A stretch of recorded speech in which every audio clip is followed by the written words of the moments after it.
Dire non à un enfant sans déclencher une crise, c'est possible? Ou c'est juste un rêve de parents épuisés? Vous dites non et là, boum, des pleurs, des cris, des oppositions, un drame total. Vous vous sentez dépassé et parfois par fatigue ou culpabilité, vous finissez par céder. Mais, et si je vous disais qu'il existe une façon de dire non qui fonctionne vraiment? Une méthode pour poser des limites avec bienveillance et fermeté, sans avoir à répéter 15 fois sans crier et surtout en étant enfin écouté. Dans cette vidéo, je vous donne des techniques pour dire non sans crise. Des techniques simples, efficaces et adaptées aux enfants. Et restez bien jusqu'à la fin car je vais vous partager une astuce magique qui va changer votre quotidien. Prêt à transformer vos noms en une vraie communication apaisée? C'est parti! Pourquoi les enfants testent les limites? Première chose à comprendre, un enfant qui teste les limites, ce n'est pas un enfant qui veut vous provoquer. C'est un enfant qui est incompris, qui cherche à comprendre le monde. Imaginez-vous en train de marcher sur un pont en bois, mais ce pont n'a ni garde-fou, ni signalisation. Vous hésitez, vous avez peur d'avancer, c'est pareil pour un enfant sans règles. Il a besoin de limites pour se sentir en sécurité. Le problème, c'est que si ces limites changent tout le temps, il va les tester encore et encore. Donc, si votre enfant ne vous écoute pas, ce n'est pas par caprice. C'est peut-être parce qu'il ne comprend pas vraiment la règle ou qu'il a appris qu'en insistant, il peut négocier. Comment dire non sans crier? Voici 8 techniques simples et puissantes qui marchent à tous les coups. Première technique, remplacer le non par une alternative positive. Ou encore la technique du non positif. Au lieu de dire non, tu ne peux pas jouer maintenant, dites plutôt tu pourras jouer après avoir rangé tes jouets. On transforme ou remplace un non brutal par une règle claire et positive. Exemple, maman, je veux des bonbons. Au lieu de dire non, arrête d'insister, dites plutôt les bonbons, c'est après le repas. Tu préfères aux fraises ou au citron? Autre exemple, au lieu de dire non, ne saute pas sur le canapé, dites plutôt le canapé, c'est pour s'asseoir. Si tu veux sauter, viens, on va le faire sur le tapis. Résultat, l'enfant comprend la règle et ne se sent pas frustré. Pourquoi ça marche? L'enfant reçoit une instruction claire et positive au lieu d'un simple refus frustrant. La deuxième technique, c'est d'expliquer simplement la règle. Les enfants ont besoin de comprendre pourquoi une limite existe. Exemple, non, tu ne peux pas toucher le feu, c'est dangereux, tu pourrais te brûler. Vous pouvez ajouter une alternative. Par exemple, si tu veux cuisiner, tu peux m'aider à mélanger la pâte ici sur le comptoir. La troisième technique, c'est d'utiliser le non avec cohérence et fermeté. Si parfois vous dites non et d'autres fois oui, sous la pression de la crise, l'enfant apprend qu'il suffit d'insister. Soyez cohérent et prévisible. Astuce, dites non une seule fois, puis appliquez la règle avec calme. Pas besoin de justifier 10 fois. Quatrième technique, offrez des choix limités et encadrés. Les enfants aiment avoir du contrôle. Donnez-leur des choix encadrés. Exemple, au lieu de dire non, tu ne peux pas manger de bonbons maintenant, dites plutôt tu peux choisir une pomme ou un yogourt. Autre exemple, il est l'heure d'aller au lit. Non, je ne veux pas dormir. La réponse avec la technique serait tu préfères mettre ton pyjama rouge ou bleu? Pourquoi ça marche? Les enfants n'aiment pas être contrôlés.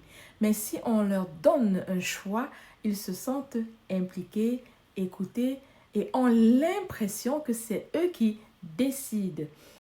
Ainsi, l'enfant se concentre sur le choix et pas sur le fait qu'il doit obéir. Cinquième technique, rester calme et utiliser un ton neutre. Les enfants absorbent votre énergie émotionnelle. Plus vous restez calme et posé, plus ils intègrent la limite sans stress. Vous pouvez remplacer les cris par un regard sérieux et une posture ferme. Sixième technique, valider son émotion sans céder. Votre enfant peut être frustré et c'est normal.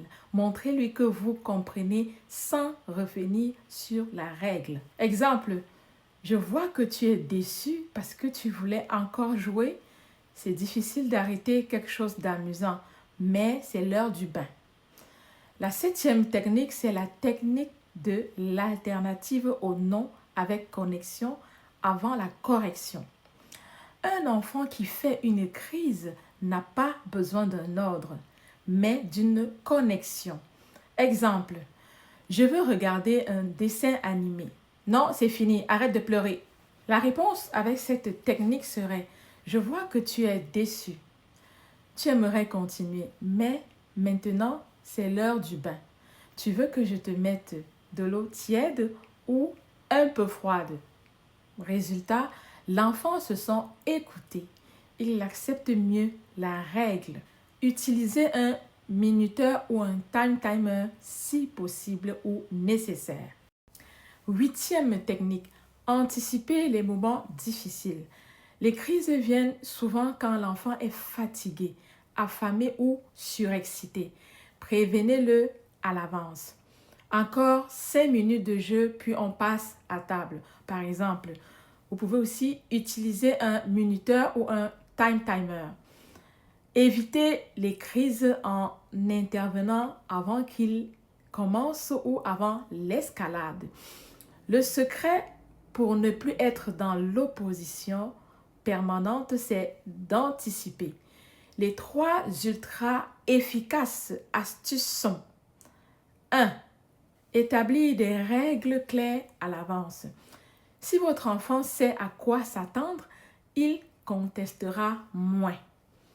Astuce 2. Être constant et cohérent. Si un jour vous dites oui et le lendemain non, il va tester encore plus. Astuce 3. Utilisez l'humour et la distraction. Formez un moment de tension en jeu.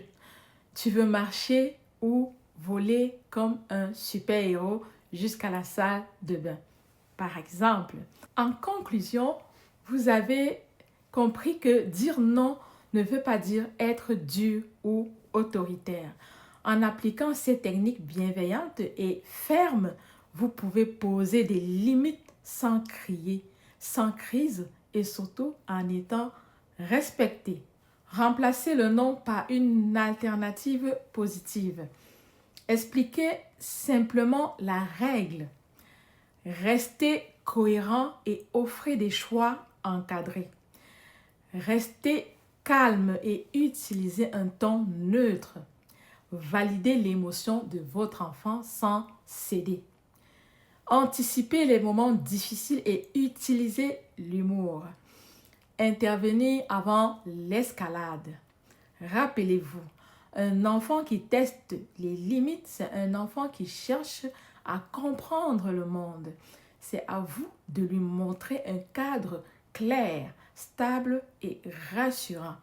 Alors, dites-moi en commentaire, quelle est votre plus grande difficulté? Dire non sans crier ou gérer les crises de frustration lorsque vous dites non à votre enfant?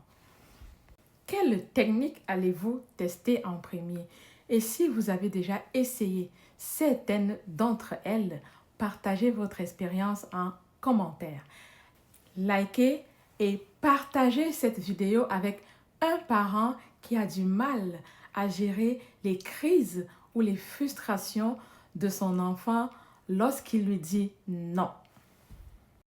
Abonnez-vous surtout pour plus de conseils pratiques qui vont transformer votre quotidien parental. À très vite pour une nouvelle vidéo pleine d'astuces. D'ici là, prenez soin de vos enfants et passez à l'action.